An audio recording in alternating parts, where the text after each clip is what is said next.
Hello and welcome to the Mobius Development Podcast, a real-time development log of a senior game development project. I'm Casey. I'm Amanda. And I am Alex. And there's a lot to get into today. We have the vertical slice. It's done. It's submitted. It's been play tested thoroughly. Mm-hmm. And true. it needs a lot of work. And it needs a lot of work. It needs a Yeah. lot of being talked about Mhm. and being worked on. Mm-hmm. Yeah. But I think the big thing to get into would be just kind of what the vertical slice is, because we've mentioned it a few times and we've not expanded on what that means. Yeah, we mentioned in the last podcast that what comes next was this 2-week sprint towards this vertical slice. And what the vertical slice is, it's kind of like our game is a big, delicious 5-layer cake, and you are slicing off one slice of it so that you can see each of the beautiful layers of cake. Sorry to interrupt you, but I think it's important. What kind of cake is it? What kind of cake? Well, Yeah. it's clearly it's a marbled cake. Okay, Mhm, all right, mhm. that's an acceptable answer. It's an acceptable. What kind of cream is in between the layers? Is it buttercream or is It that is too rich? traditional buttercream Nice. frosting. Ooh, damn. Nice. Okay, Yeah. we're really going big It's here. the kind All where right. you eat it and your mouth hurts because it's Yeah. so sweet. Yep, I know exactly what you're talking I've about. never That had was that our goal experience. anyway. That was our goal. I think we achieved some of that goal. I think just as we were whipping the buttercream, it just didn't hold together as well as we would have liked. We lost a bit of buttercream. It was Yeah. flying out of the bowl. Yeah, I think that's a really good analogy for this. Yes. It's like making cake. Before One we slice of that cake looks real good. before we mix our metaphors into a delicious cake batter, You tied it all back together. Nice. So in this analogy, the layers are the different core mechanics of the game, and the idea is to sort of get a significant portion of different aspects of the game up to sort of a finalized area where we can see what the goal is, what the end goal is for the project without having everything implemented. So what we wanted to do for our vertical slice for our game, since it's a puzzle game, we wanted to have 2 puzzles with fully implemented assets and mechanics, and the environment in which those puzzles exist to be navigable and feel the way we would want it to feel in the vertical, but have only tech demo for the next 2 levels of the game. And I think we did succeed on that front in terms of meeting all those set goals. We did have really good looking assets in that first loop. We did have 2 fully functional puzzles. We only had that one weird touch bug that I think we finally pinpointed, and we will talk about that next week on the engineering special. But and then meeting those tech demo goals, which I think will be, I love the implementation for both of them. I think they're right now, they're kind of very reliant on when the assets are in, they'll look and feel a lot better than our Google image assets are now, even though I really like my space background. But I'm ready to see it go. You get strangely attached to your Google I image do get tech strangely art. attached to my Google I images. mean, it's 'Cause- the space background. It was the toy Yeah. truck. When you're working with those images for such a long time, it's a little sad to see them go. Yeah. Because you know from the start that they're gonna go, but then you're like, well, maybe we can still hide this Cthulhu somewhere. We can put Cthulhu on the asset list. We Yeah. can work that. He back could be one in. of the constellations. I like the fact that Cthulhu told you that you did it in the Yeah. in the demo. Yeah, he still tells you that you did it wherever you find him. He's just rare now. Yeah. I might write one of the poster hints as Cthulhu. That is a good way to do it. You did Yeah. it. And if you look back at the 3 months that we've been developing this game, the amount of God, it's time been with 3 months. Cthulhu in the game versus the amount of time without Cthulhu in the game, it's understandable why. It's like, wait, we're losing Cthulhu? Yeah, no, he has Cthulhu to has stay. been in the build since day 1. Since before day 1, he was in the block 2 before we rethemed demo build. Yes. He's been around forever. He's been around. He's been on the team longer than some members of the team have. I will say, though, now that we have the more finalized art, it is it's all about that satisfaction of we've implemented this thing mechanically. Now it's time to skin it so that it looks pretty. Oh my! It's so much fun to turn and see it look pretty. Mhm, It's mhm. it's so fulfilling to look and see where our temp stuff was and go, oh man, that looks so much less garbage. It's Yeah. really fulfilling as an art team member and the art lead as well to be like, Mhm. look at all these assets that we've had Oh, they like look so good. tossed back and forth and like critiqued and reworked, and All now that, they're like, real. All that like direction stress that we've talked about the last like I 3 mean- podcasts, and they're all of them like all that direction looks cohesive to me Yeah. as someone who doesn't quite understand it. I mean, there's still So- some direction work to be done, Yeah. but I mean, I think we're in a pretty good spot. I mean, if you went and told me that both of those backgrounds were made by the same person, I would have believed you. I mean, they weren't. I know. I know they Oh. weren't. I I said if you told me they were made by the same person, I would have believed you. They're I not. understand. That's the point I'm making. I know they weren't made by the same person, but I wouldn't have known. I wouldn't have been able Well- to Even tell. the person that made them had to think about it. I only made Exactly. one of them. It really helped that Paula did texture on both Yeah. of them, because when I tried to Mhm. texture the background that I did, I was like, this is not doesn't Yeah, look I good. think- Yeah, I think there are some levels where we're getting that pipeline in a way that makes sense. Yeah, Mhm. it's from an art perspective, it's good to have 1 or 2 people doing polish. Yeah. Mhm. Because that's really what makes stuff look cohesive. Yeah. Is it all got the same texture? Mhm. So But on that front, I think let's get into the things that we did leading up to the vertical slice, the big changes, because it was a very very kind of intense, stressful 2 weeks. I haven't been this equally stressed and excited about something for a very long time, so my body wasn't used to it. So I was like, it took me like the 5 days leading up to the vertical. It was real tough for me to get out of bed every morning because I was just like, oh god, no more. But I think the big thing to hit on is probably that, to start right at the gate with the big narrative overhaul Yes. that I was surprised to find out only happened in the last 2 weeks. yes, so I don't know if we talked about this in the last podcast, but one thing that we did is we said we're done with new ideas for now. We have to stick with the ideas we've got and implement them for the vertical slice, right? And like following the heels of that decision, we wake up. There's a message on Discord from actually one of the narrative team members and one of the tech and art team members that said, guys, we have so many ideas for the narrative to bring to the next meeting. And We're me like, great. and our narrative lead, we were kind of like, okay. Oh, boy. So we had a meeting. It was the 4 of us, and they pitched all of their ideas to us, and they were fantastic, amazing ideas. It was like we took all these loose threads that we didn't quite have, and like these 2 people, Kelly and Paula, just to give them a shout out, amazing. They like took all these loose threads and they were like, shabam, now it's a braid, and it's like, whoa. Yeah, I think I wouldn't necessarily classify it as breaking our new ideas thing, because I don't Yeah. think, from what I read, there was no like fresh idea there, but it was It was- everything was like Mhm. tied together now. It was a little bit. It was like we changed what the deal is with the scientist. We changed what the deal is with like who is this other person that you're talking to. So there were some Yeah. fundamental narrative changes. Mhm. But I think that they were all Yeah. for the better. And it also helped us really solidify. It's like after we had that meeting where Kelly and Paula pitched all of this narrative overhaul, as we've been calling it, basically to Christy, but also to me by extension, because I was like, You were there. I was there. Yeah, before it Um, was Shyamalan, Yeah. which yeah. I'm not a fan of that phrase, because Mhm. the changes come more from Chris Nolan movies than they come from Shyamalan movies. Mhm. And I will say that, like, in terms of changing things about the game during this sprint, Mhm. I think there are different levels to which departments can change and which can't. Yeah, I think I think- puzzles was the least could change. Yeah, and I think then art was the second least could change. Mhm. I think those were the Yeah. 2 where we were like, where our no new ideas thing was Mhm. like meant to be important. Was like, Yeah, we Mhm. implementation was in flux. Like, we needed new ideas, or we wouldn't. That's Yeah. how implementation works. And the narrative, I think, because we hadn't implemented any of it yet, could have been it was safe anything to at that change. point. Yeah. Yeah. I think that it was actually really helpful though, because then what Christy and I did is we took like an hour and we synthesized all of the ideas and discussions and made some really solid decisions about the narrative, which up to that point we had not had made as many big solid decisions about. Yeah. And that gave us like a version 1 reference document Yeah. for the narrative that we then continued to refine. That was Especially incredibly helpful when I jumped on board to go, well, no one's offered to write these things yet. I'm not Mhm. the greatest writer in the world, but I can jump on board with my limited RPG experience. Mhm.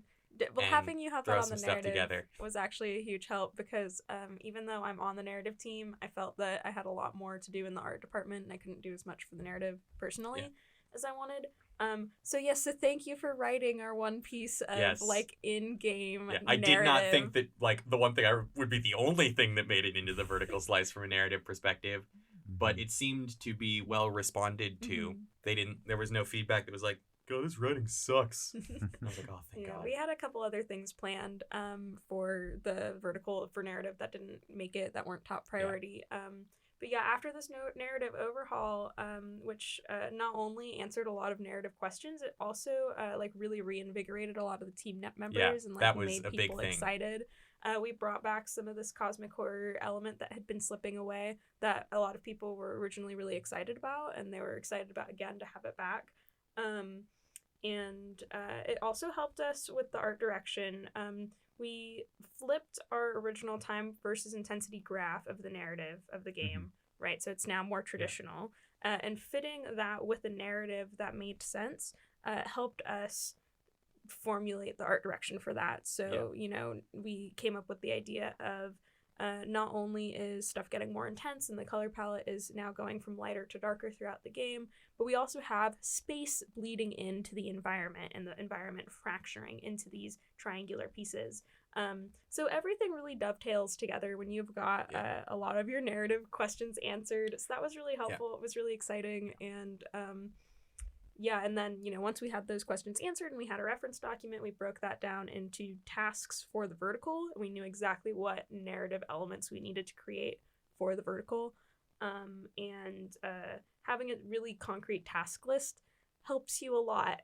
Yes, very, very much so. Yeah. And to pull back a little bit, I was a little sad to see that inverse time intensity graph go, but like looking back on it, it's very difficult to create satisfying gameplay when you use an inverse graph like that. Yeah, and we talked about this on multiple podcasts at this point, but I think we came into this project straight out of Block 2 and we were like, here is the list of 10,000 things that we want to do differently from traditional games. And it's like, we need to lower that. Yeah. Because every one of those things, if you break from the conventions of the genre, every convention break is a lot of work to make it go well. Yeah, I think once we really looked at it and we realized, well, there's only really one other game in this genre that does it the way that we're doing it. Because there are other like kind of two-sided puzzle games, but one of them is one person is in a game and one person has just a big old printed booklet.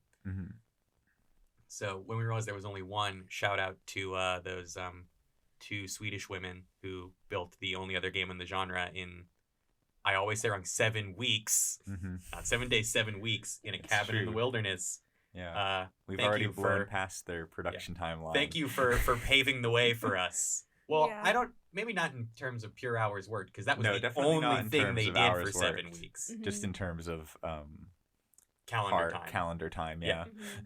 Yeah, I mean, their project, what we're referencing is TikTok Tale for Two. It's definitely been like a big like inspiration for how we want to format this game and have it work. So I think once we realized we didn't have a we don't have to bend the genre so much when the genre doesn't really exist. We just have to do something. We have to tell a different story, give some new puzzles, and be like, there's more that you can do here. And then maybe down the line go, let's flip one thing or switch one thing or do some other thing slightly different instead of just making the usual new dev pitfall mistake of, I must do everything different.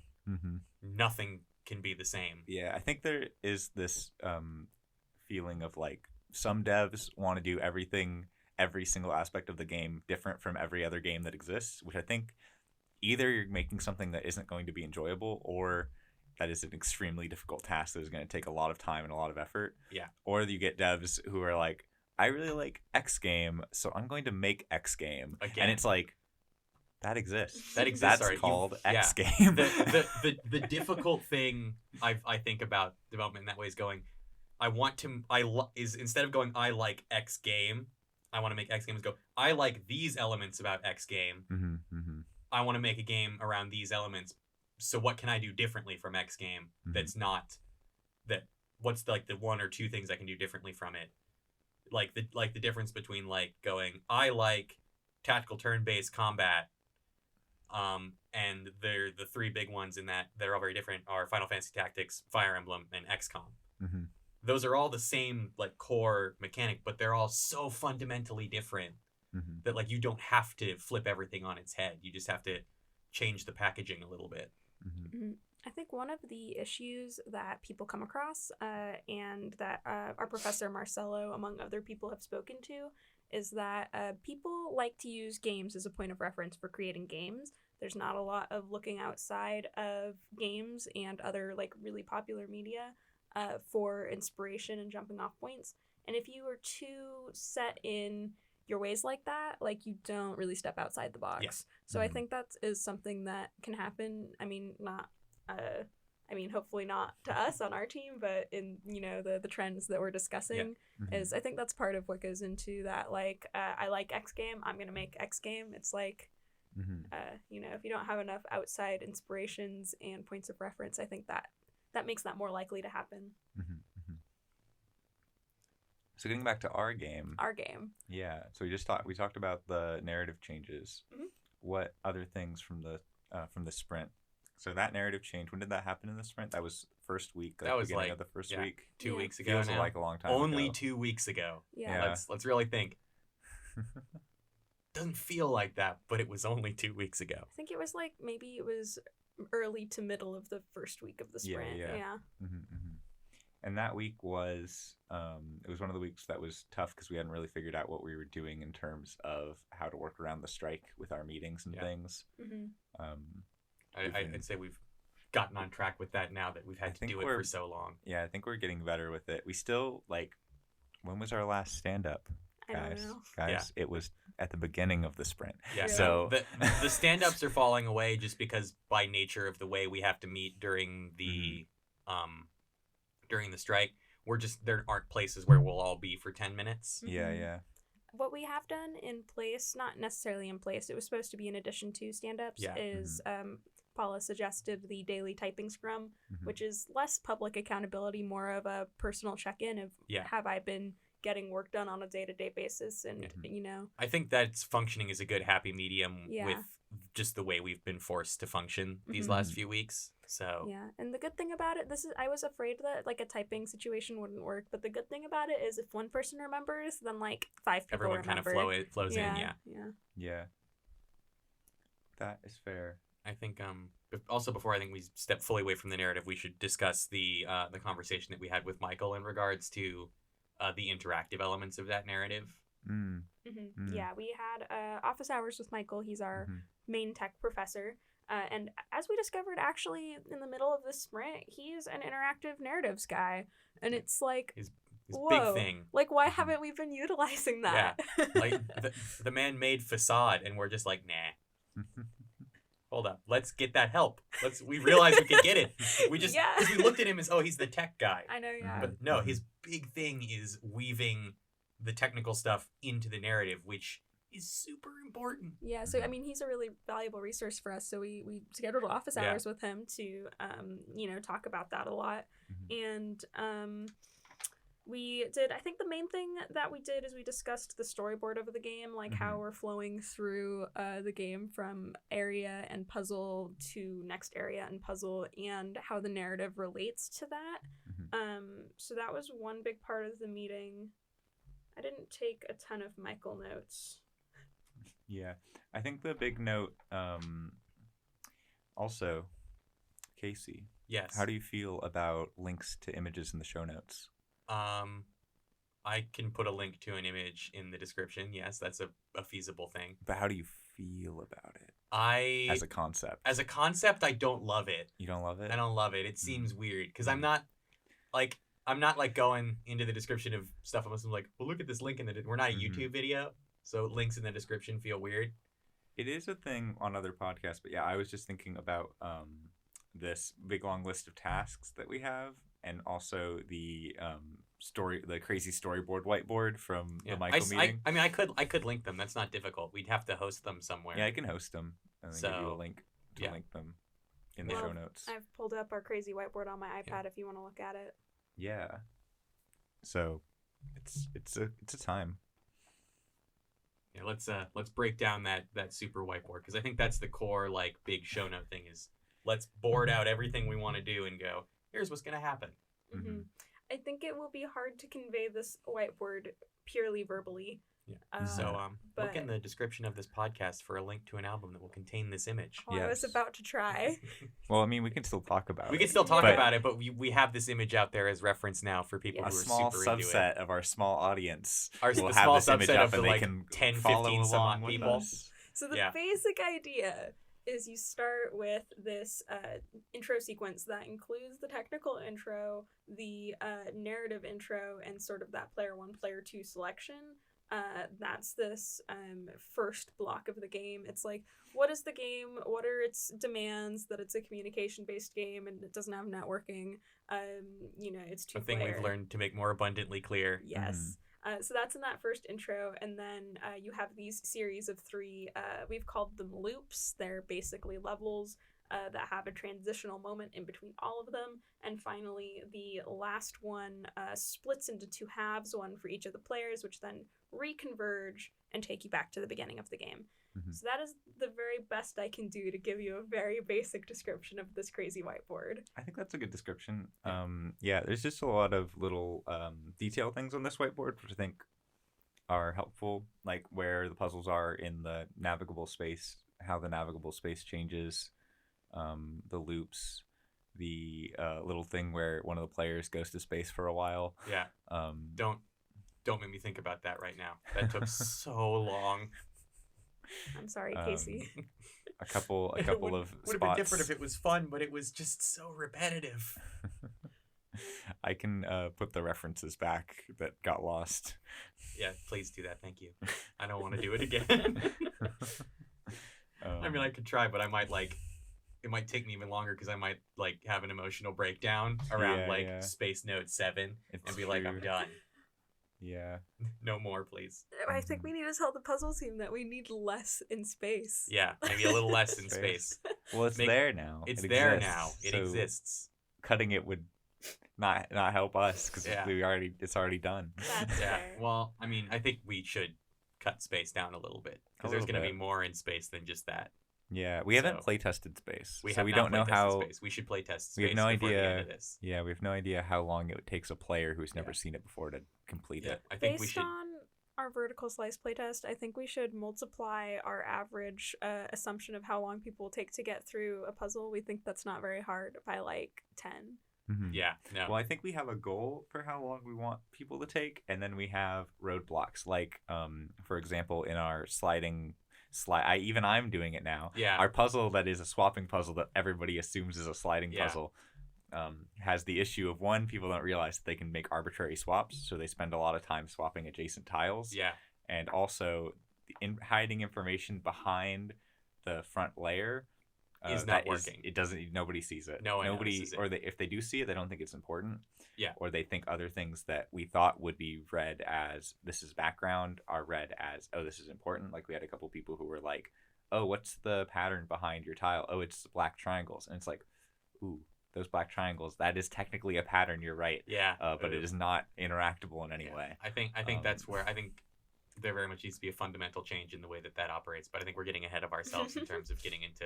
Well, I was playtest just results. using it as a running example of this idea that a puzzle takes longer because of things we don't think about that are like mental roadblocks of because I think that puzzle, if you understood it mechanically, can be done very quickly. It's just that we did a bad job of communicating the mechanics to the player. Yeah, and unfortunately that kind of failure is on multiple fronts. The puzzle design, the tech implementation, the art. Yeah. It's that's confusion that's coming from every Everywhere. perspective. Yeah, I think it's a fundamental kind of flaw in that we really did fail in that we echo chambered ourselves for so long Mhm. without getting a bunch of digital playtesting that just things we thought were simple weren't. Mm-hmm. Mm-hmm. So Definitely, but we didn't talk about Yeah. that in our meeting with Michael. No, we didn't. We should get back to We that. should have, actually. We should have. I think well, next time we meet with him, we will. Yeah, we always run which out might of just time be on those Alex and instructor I. meetings. Yeah. But that was a good instructor meeting, and yeah, it was mostly talking about this image that you may or may not have clicked on in the description, and so that's basically our storyboard for the game.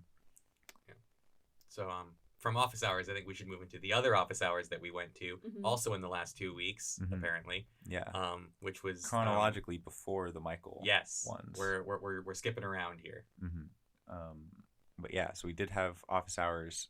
Were they over Zoom? Yes, they were. They were Zoom office hours with Marcelo. I remember because we wasted 6 minutes of them because I showed Marcelo that he could be in space and he had to know how to do it. Yeah, I remember this. So I think these are my Marcelo notes. Marcelo notes. Yes. So once we put Marcelo in space, we did an art critique with Marcelo. That's true.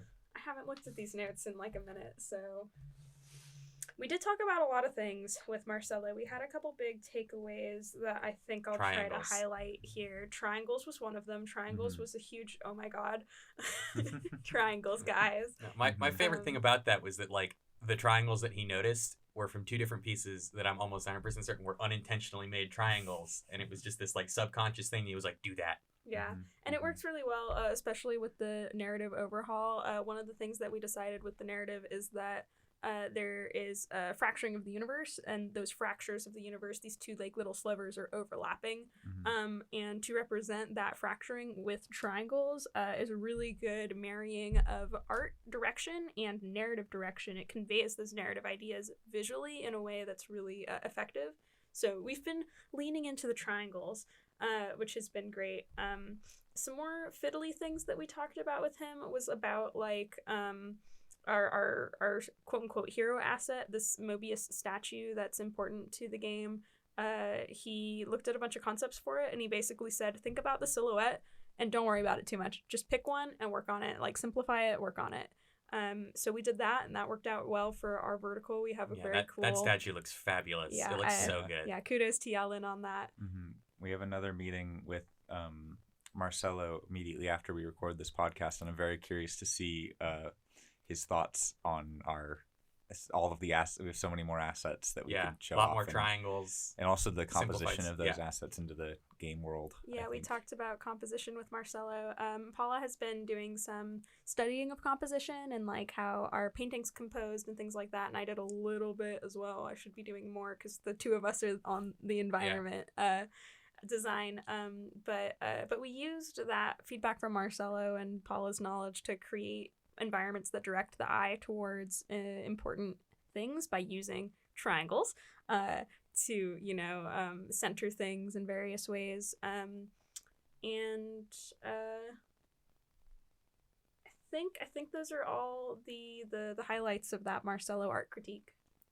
Yeah, it was a very very, very critically helpful one, I think. Yes, very. And I really do wish, that was a situation I really wish more of the art team had been there for. This is sort of an ongoing issue, is not getting everyone to every meeting and then having issues of communication between the meeting and the next time we need things to be made. Like I really wish that the whole art team had been able to hear all of that critique.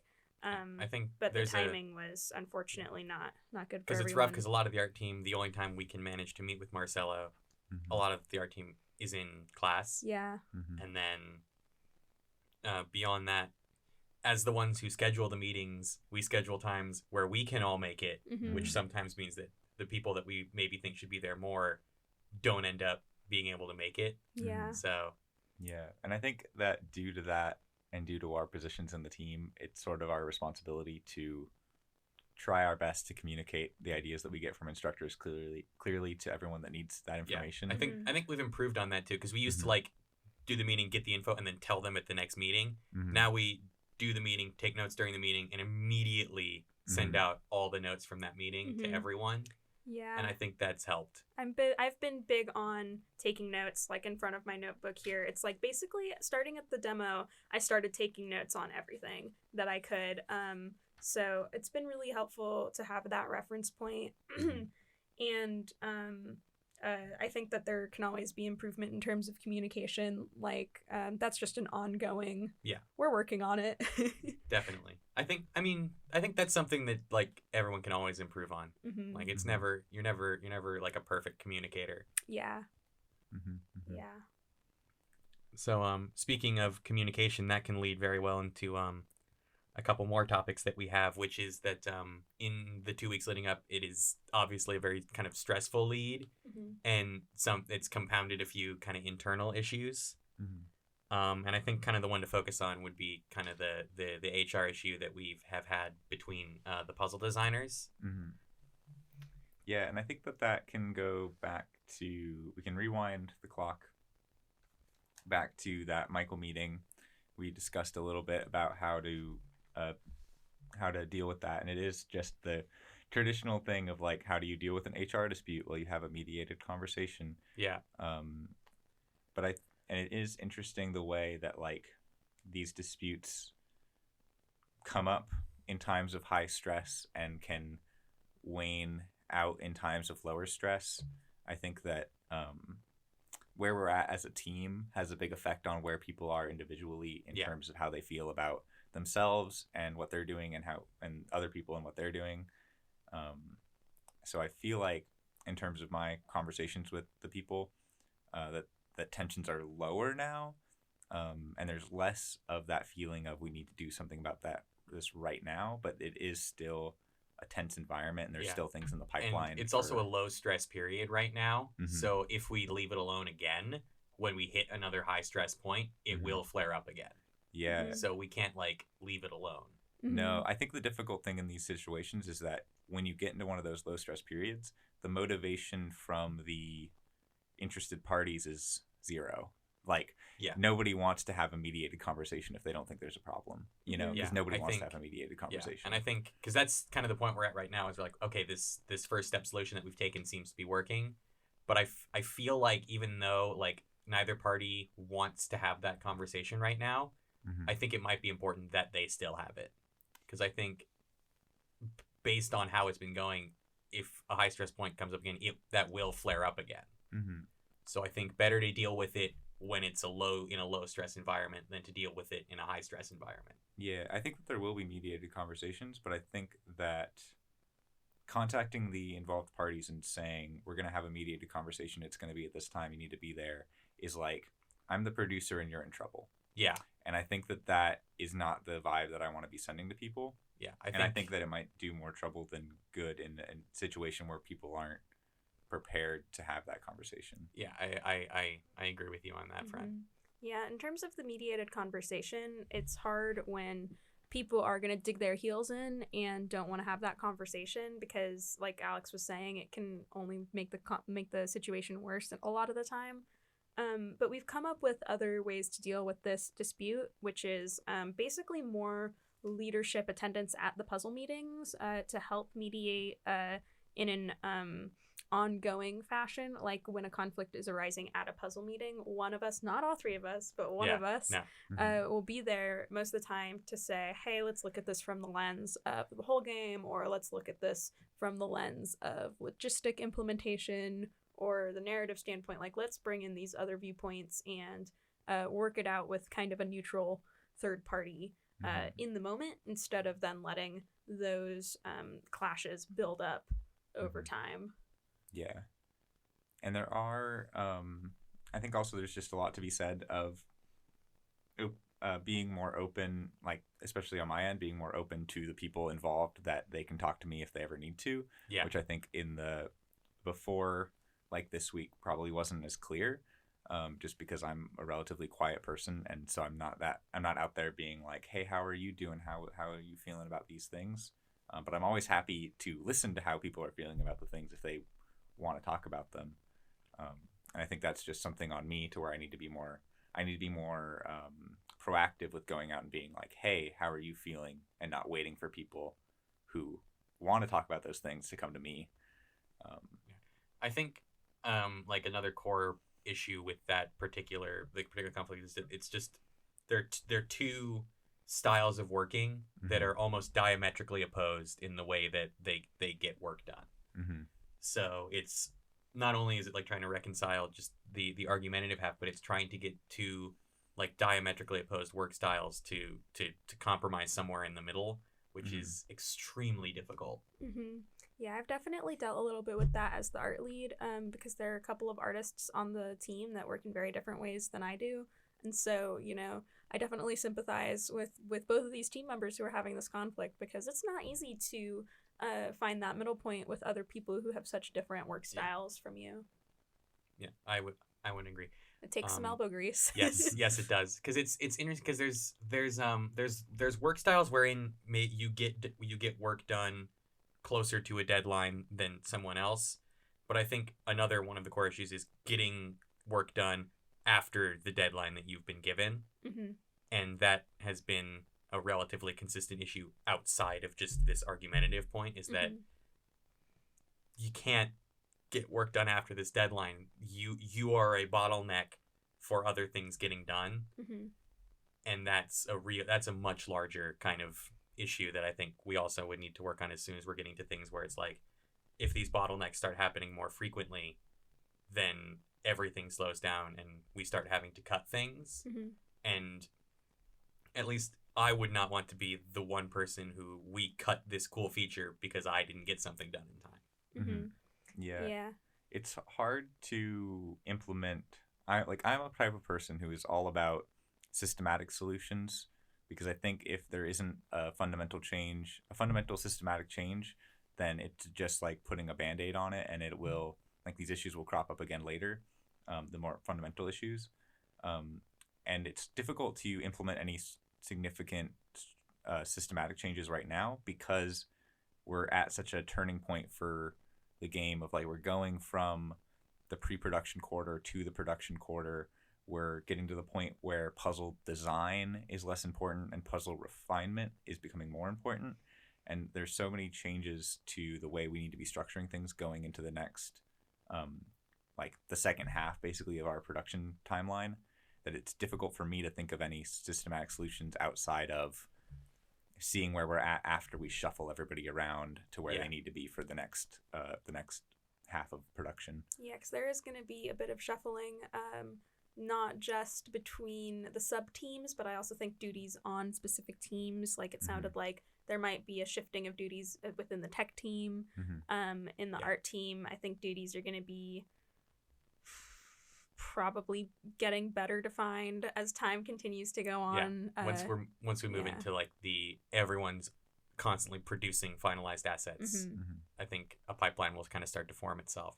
Yeah, because the tech shuffling is happening right now, just kind of because of when you've had one person who's working on one implementation of one thing for such a long time, it helps to get fresh eyes on that work. So I think moving around, especially like when you've been working on something for a long time, you'll burn out on it. That's just how people work. So if you can get some fresh eyes on it that haven't thought about it as much, it will kind of refine the problem solving, especially if it's an amicable swapping, not like I'm coming in and taking this over, but it's hey, can you work on this for a while so I can work on something else, which is what happened. So I think a lot of good came in of that swap, so we can bring in some amicable team shuffling instead of just this team shuffling is happening to solve a systemic issue. Yeah, but the dust will settle, but not quite yet. Everyone's in a little bit of a flux right now. Yeah, I think as things calm down after the vertical, we'll start to kind of we can shift stuff around, and then we'll have a very large chunk of time before the next big milestone, which I don't know what it is. They probably won't tell us until the beginning of spring quarter. Yeah, we have no idea, which is an interesting thing about how the class is structured. We don't have any idea what the milestones or the deliverables are for 172 or what the schedule. The only one we know is that it will be done. Yeah. At the end, we know when finals week there will be a game. I think probably to week 10 of spring, I think, is when the Sammy showcase is. I think that weekend between week 10 and finals. Yeah, it's that is when we show our game and have judges and things like that. So, Yeah, I would assume and I would hope that there are other deliverables. Yeah, I inside assume that. there's probably a demo and vertical equivalent that Mhm. crops up. I don't know what Tad and Ellen are doing, Mhm. so I assume they will tell us I assume that they will. once if we can get to lectures on campus at the beginning of if spring quarter. if lectures are still a thing that we have at this university. Yeah, at this online university that has a physical campus. So I think that's a good segue point into how we're still dealing with the graduate student strike. Yes, this is an ongoing conflict between grad students and the administration at our university. It's even been a bit of a growing conflict. I know that the undergraduate Students Coalition, I think is what it's Mhm. called. Is Yeah, it's been I guess getting the People's involved. Coalition People's is what Coalition. they've called it. it's But- slowly growing from So- an our university dispute to a California university's Yes. dispute to a nation university's dispute. So it's Oh. Yeah, it's getting big. It's It is. expanded. getting big. Yeah. The only university that I know it's expanded to is Santa Barbara. That's the only Mhm. one that I've heard definitively that they're also doing it there. I think that the But- striking hasn't, but the general vibe has spread to a lot of different universities, and this general idea of because it is a pretty fundamental change from the way that universities have worked for a while, which is that you're an undergraduate and you pay the university a lot of money. Yeah. Then you're a graduate and you get paid just enough to not die and Yeah. complete classes, which is a terrible life Yeah. for a little while. And then if you continue in academia to PhD, then you actually make enough money to where you can eat Yeah. food. But it is not a great system. Yeah. And it's one that we're trying to change, or I'm not personally at the moment, but I agree with I- people that are trying to change it.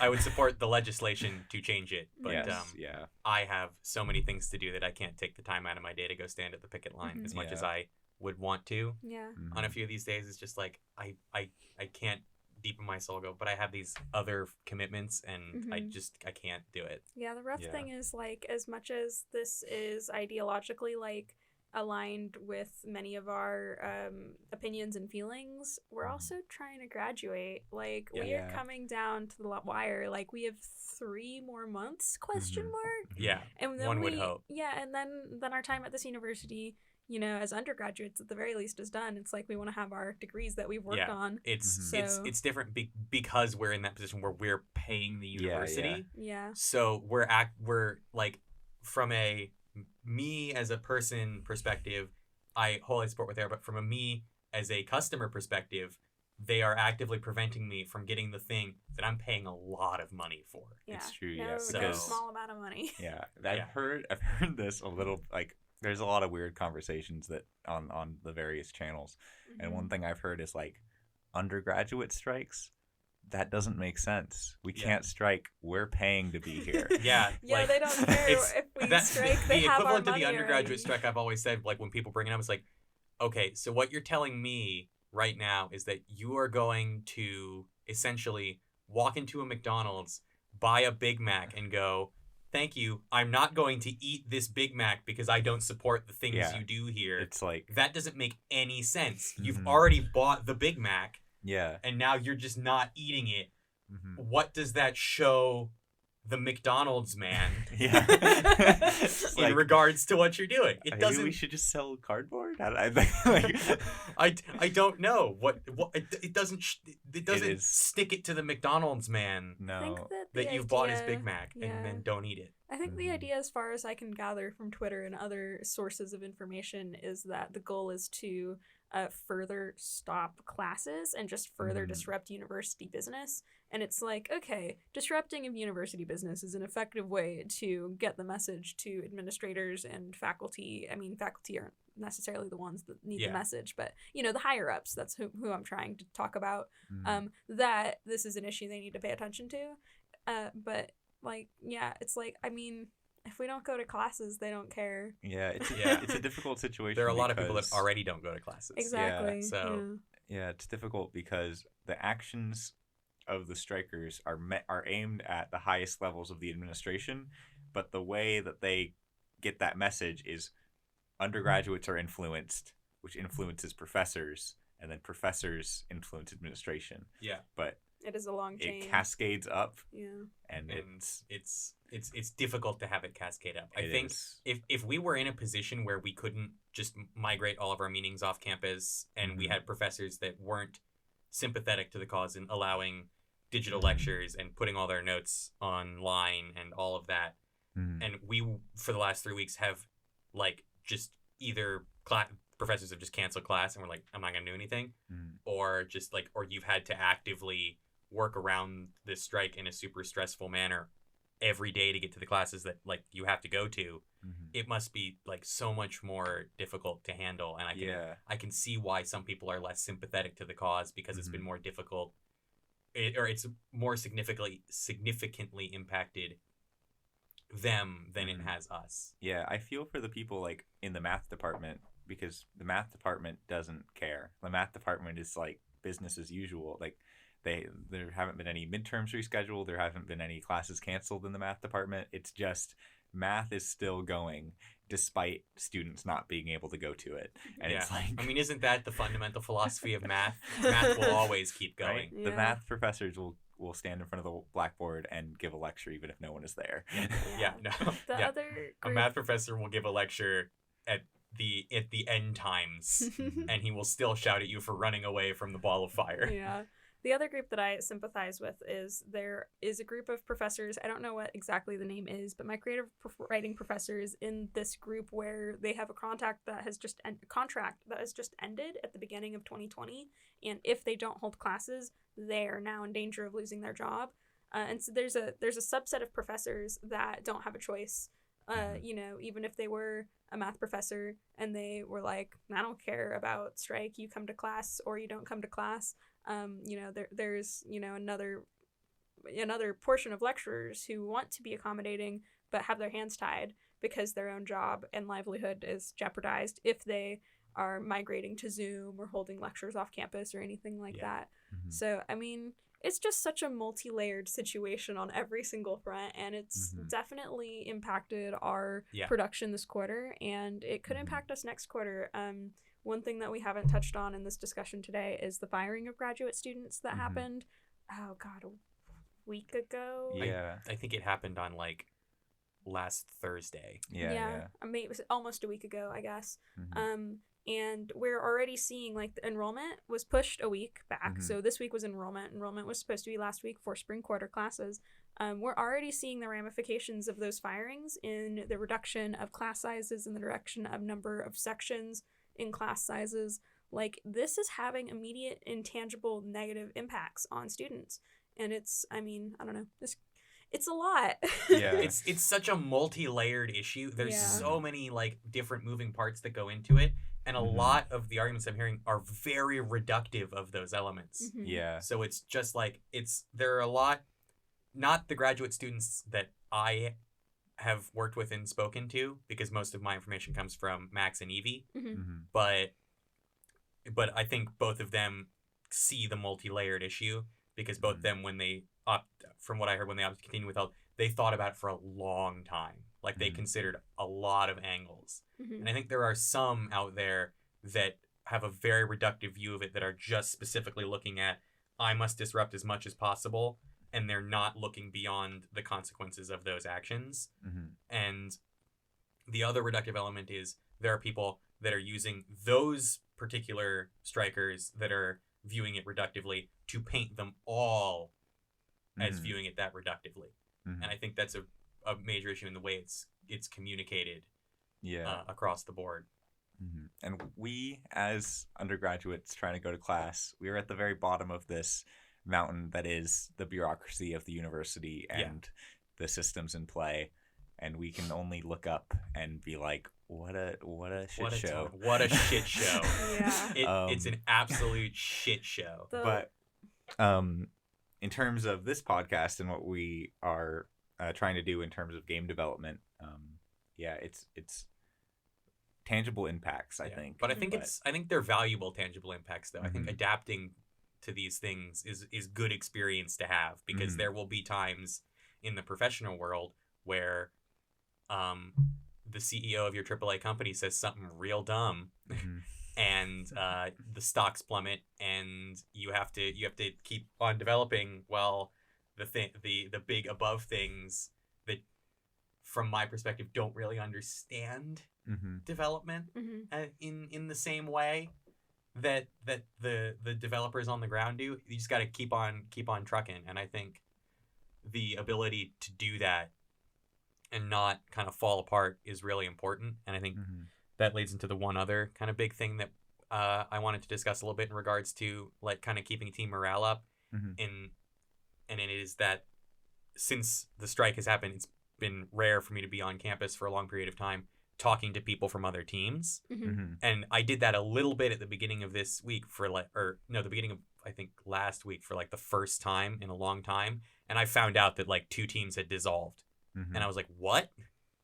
It's definitely, it rocks your boat to learn that other teams have dissolved because these are your peers. These are people that you, know from other classes that you saw their game pitch when you pitched your game that have been working, in parallel to you. And it rocks the boat. It's a little bit startling to know that other people have from what we have learned, one of these teams dissolved peacefully, which is, the ideal way to dissolve a team, but the other team did not. Yeah. And it's I don't know, it just and then puts in perspective. There are others in flux as well, too, that I didn't know about. Yeah. But it seems, from what I saw at the vertical playtest, it seems that they've kind of, they're working through it in a way, because their work seemed really well done. Yeah. So, I think even outside of the big things like full team dissolving and sort of HR issues among other teams, it just like developing this game, I have absolutely no idea where other games are at. I don't know if other games have completely abandoned their pitch and have redesigned into a different game. Like, I would love to have had more time to go out and play other games, but I feel like in my position as the producer, I'm obligated to be there for the entire playtest and to see every playtest that happens.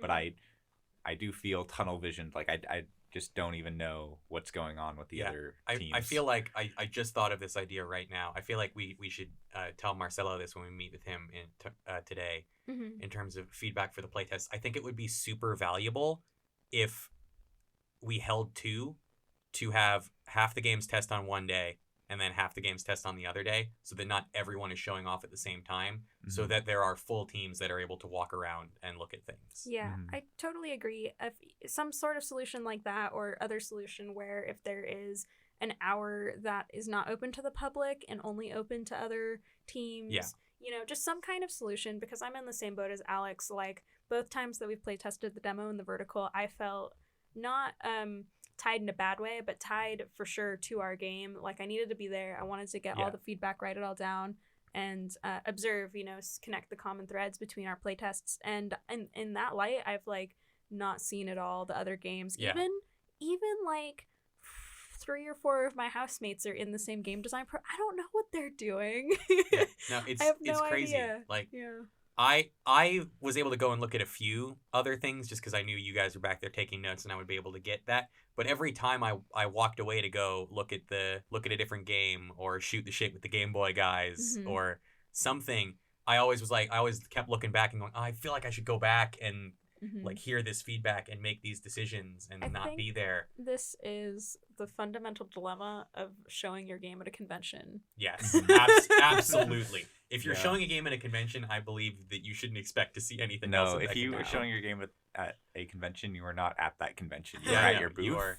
You're at your booth. No, because it's crazy. Because like a lot of what kept me from walking back though was going, there are 5 of us over there, and that's got to be overwhelming for a playtester. So there was part of me that was like keeping away, and then part of me that was coming back, and then part of me that was like, I'm gonna stay away. I'm like, ooh, I like that person. I want to go back and see what they think. And yeah, I played it up a little bit just because I knew one of our instructors, Nathan, who isn't instructing this quarter but instructed the last one. I know that he's a good sport about these types of things. So every time he would go, I would just lean in with my notepad ready, like, oh, yes, Nathan? Yes, Nathan?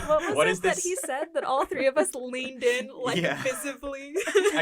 Was it the bus stop comment? I don't remember. No, it was something. The comment that I explicitly remember was, like, talking about the hint signs and going, man, did you know that thing? Like, that it's like that guy at that bus stop that just leans over to you. It's like, hey, did you know that Saturn could float on water? Like, I think no, I didn't. Bus stop, man. I think what I'm referring to is he opened the journal, he saw an asset that I made, Yeah. he sighed, and he said, "How harsh do you want me to be?" And we all leaned in. Yes, go on, Nathan, please.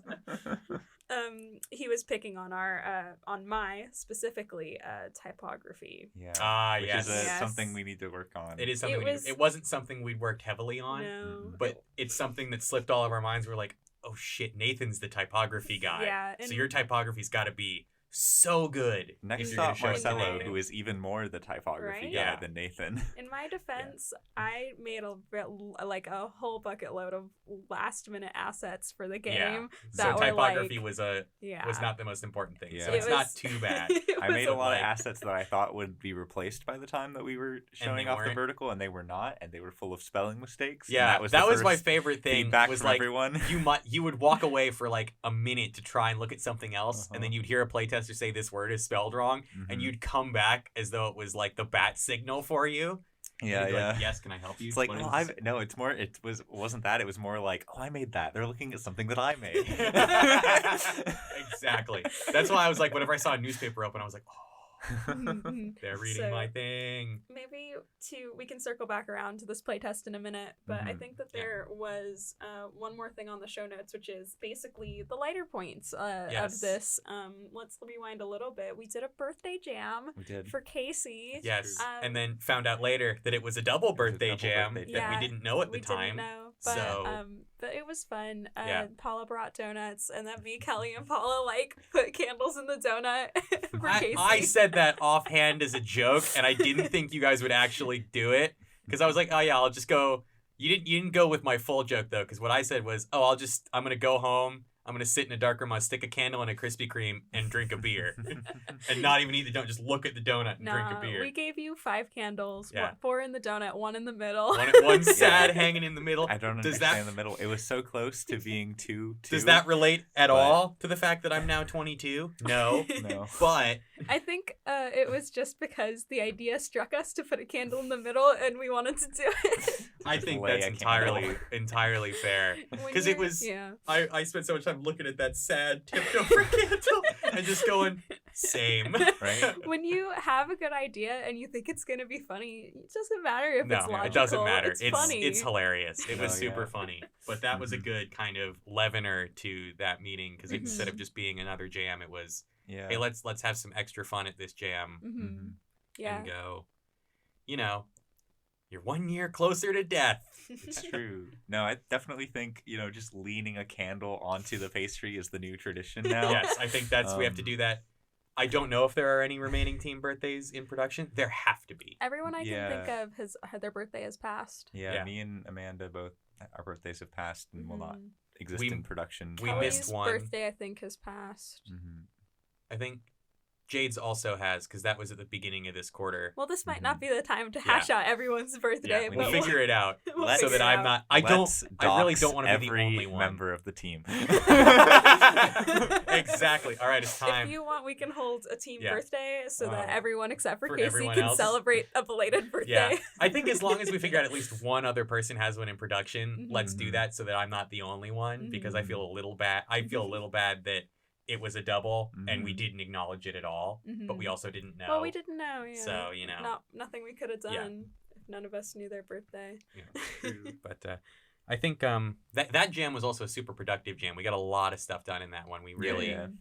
it was one of those ones where we really hashed out the tech tasks, and I was like, Mhm. yes, finally, I've got some tech work to do that Alex Yeah. won't beat me to again. No, Mhm. I think that was a good thing and something that we're going to try to do more in the future because we didn't have enough infrastructure set up in the beginning to where we could divvy up the things over multiple scenes. And now not- we do. Yeah, and now we do to where, like, I can work in loop 1, Paula can work in loop 2, Casey can work in loop 3, and we don't have the same issues of we're all working in the same loop on the same things. Yes, and then we have merge conflicts galore. Yeah, and I'm like, I However- realized one bug, and I'm gonna go fix one line, and then all of a sudden, However, works. we still did have some merge conflicts galore we did. that I think we should save for the engineering episode as well. That's fair. Yeah. Because that hour and a half needs to Uh-huh. be shared with the world. I think, long story short, sometimes when you're trying to do Unity and get together, one, always save just a straight up zip backup of your Yes. Unity project folder, because you don't know what's going on with Git. No, you do Like not. it's useful, but also it could just explode. Yeah. And in our case, It's it better for exploded. raw source code than it is for all these project Yeah, files. definitely. So, yeah. Long story short, Unity Git explosion, reload. We're good. Yeah. Well, I think the long story short is always back up your files. Yeah, And I think yeah. that's a good lesson to learn Mhm. for everything. Yes. To always back up your files. Mhm. Always have a backup. Back You up never your know. files in multiple ways. Yeah, back them up. Keep them backed up. Mhm. Back it up on your hard drive, then back up your hard drive, then bury that in the desert Mhm. so that you can go back for it if you need it. Yeah, so that even if your master branch of your Git repository has 0 assets in it, you can go back. Yeah. We solved that. That was crushing because we like went to it and we saw that new work it was in and we were like, yes! And then we went and played it and we were like, oh no. We're like, oh, everything that wasn't what we just added is gone now. Oh no. I was gonna say, what's that saying? It's one is none. And... Oh yeah. One is none, 2 is 1. 2 is 1, 1 is none. Yeah. There you go. It's a military There we go. saying. Yep, crushed it. 3 is 2, 2 is 1, 1 is none. Yeah. All right. So So back up your work. back up your backups. Back up your backups of your backups. It's true. I think there was one other lighter point that was slightly unrelated to the project that was just a way to keep morale up Mm-hmm. with team members that you wanted to talk about as well. Yeah, Kelly hosted a one-off RPG that was really Mhm. fun. It was an RPG that she made, and not the whole team was able to make it, but a few of us were there. It was just a good time, and I'm hoping we can do more stuff like that. Yeah, with little one-offs like that just to kind of Yeah. keep Yeah. morale up. Just take Sort a of couple hours and go. just a time to remember that we're friends. Yes, I True. think We can that's have very fun helpful. together. Yeah. I had a I good think- time with this RPG despite dying instantly. Yes. I'm so I think sorry. that it has taught because I've leaned so much of like my like event planning into like planning big things. Mhm. I think that showed me that it's just valuable to like just pull up just off like a couple days out like, hey, let's go do this thing, Mhm. because I think there is I think it's the 4th today. There's a film that comes out in 2 days that I hear tell, as is trend with this studio's films, is going to make me weep. So I Movie was thinking night. of dropping movie night and going, hey, let's go. I'll go ahead and name it. Let's go see Onward.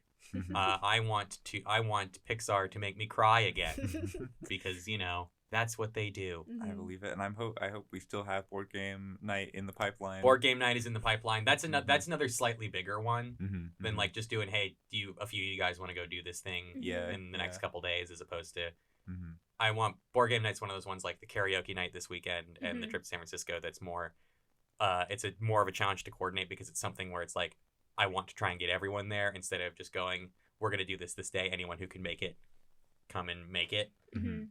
Yeah, there's been a couple other small things that have Yeah. happened, like small subsets of the team going out for dinner or lunch, or Yeah. and They're I think those effective. are I think those are really important because it's like at its core, this is a team of friends. Yeah.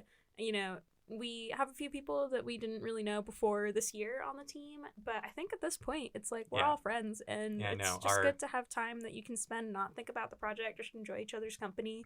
There are people that we brought on where I was just like, how have I not known you for the past 3 years? Because I have such a long Discord DM with one of our new team members that's just full of memes of the one game that we play that I have Mhm. hardly found anyone else that's played as many of the games as I have. Mhm. So it's just super full of back and forth memes, and it's fantastic. But I think a little bit before we dive into the actual playtesting results of Vertical Slice, I would like to share some highlights from Yeah.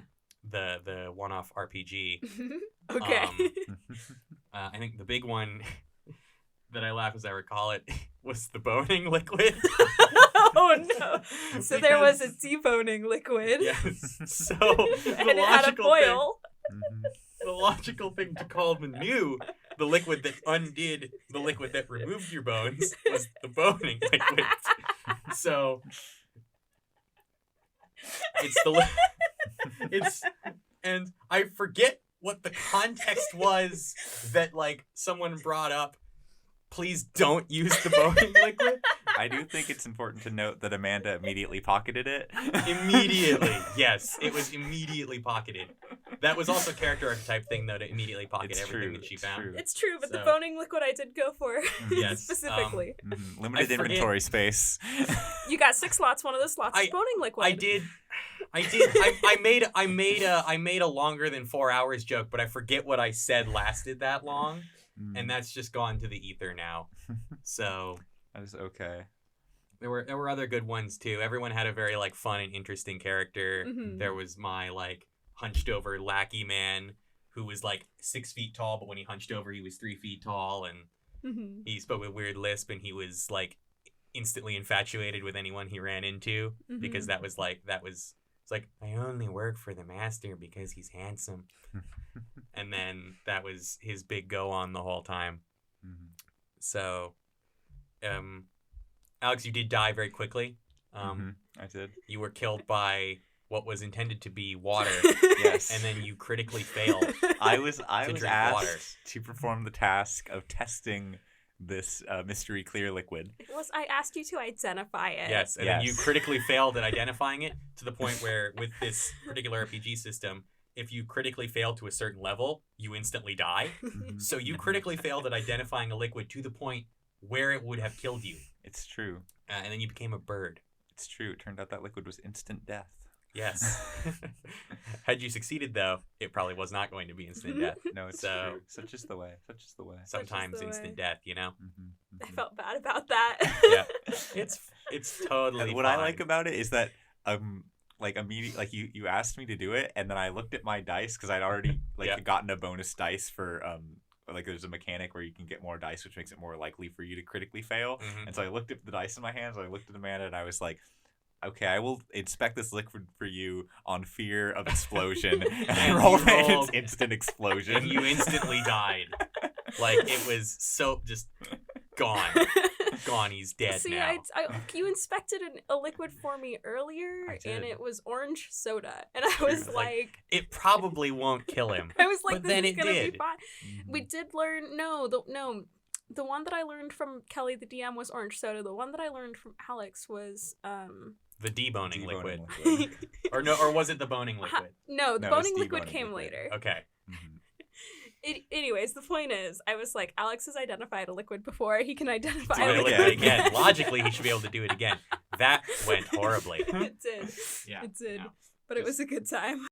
Hi, everyone. This is Casey from the Mobius team, here to let you know that we had such a long conversation in regards to the sprint for the vertical slice and planning for the vertical slice that we have opted to split it into 2 parts.